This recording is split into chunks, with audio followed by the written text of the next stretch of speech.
Students, this is lecture for the practical course CHO 5306, that is double and multiple stage preparations. So we already finished with the double stage. Today we are going to discuss a multiple stage preparation.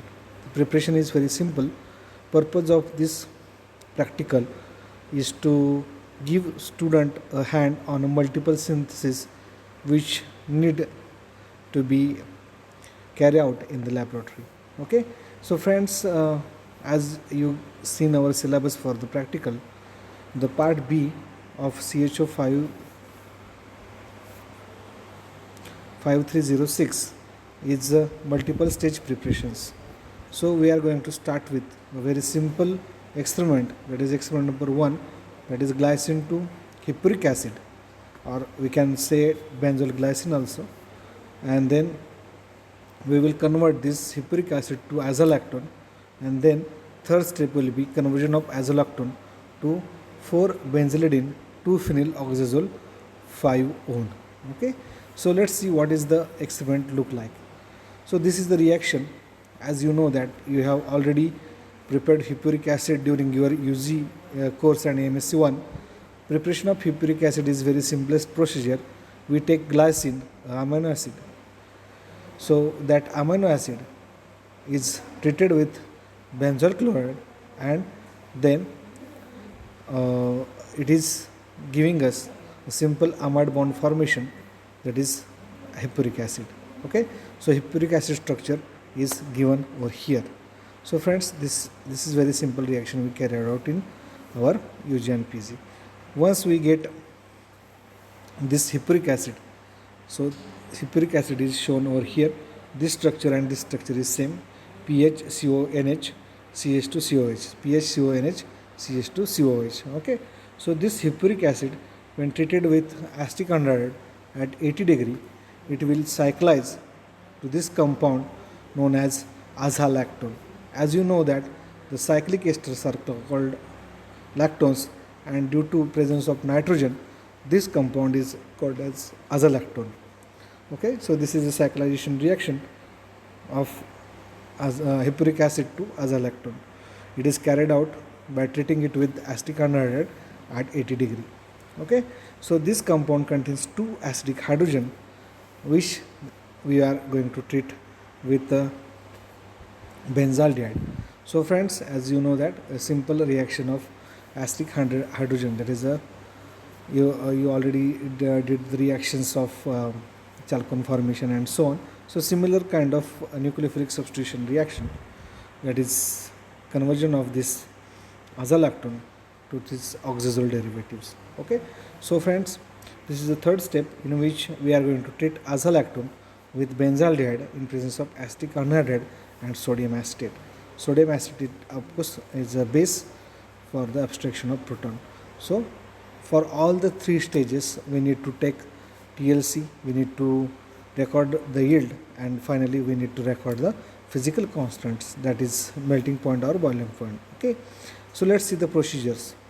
For the stage 1 is very simple. As you know, the glycine is dissolved in 10% NaOH, and into that we are adding benzoyl chloride in 1 lot.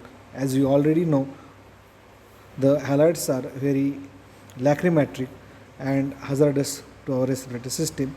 So you need to put a plug or a rubber cork to the flask and need to shake it vigorously for some time.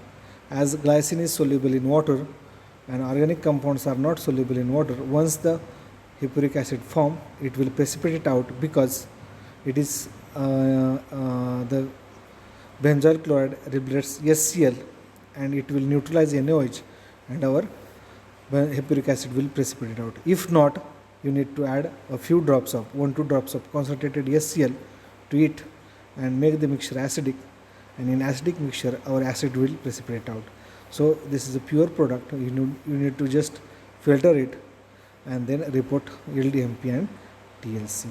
So in second stage we need to take 1 gram of benzoyl glycine, that is hippuric acid, and 1.58 ml of acetic anhydride and 0.46 gram of sodium acetate. We need to heat it in the boiling water bath, and with constant shaking After 10 to 15 minutes, the solid is separated out. Okay, so don't overheat, otherwise you will lose your product. So this is very simple reaction of conversion of hippuric acid to azolactone. Now in second step we get the azolactone. We need to record the MP, TLC and yield for the azolactone and use the 0.5 gram of azolactone for the stage 3. So you need to take 0.5 gram of azolactone and then 0.57 gram of benzaldehyde, or sometime we have used 4-chlorobenzaldehyde.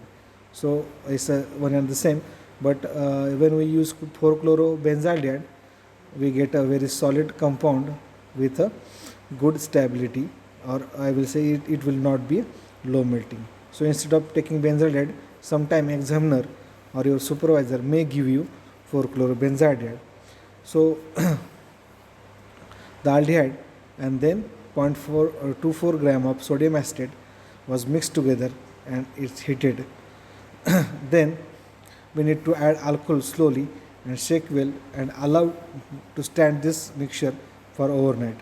After overnight standing, there will be a product separated from the solution. We need to filter it, wash with a little bit of alcohol, and then we need to dry it and report the melting point, TLC and yield. So for the multiple stage, the result table will be like this.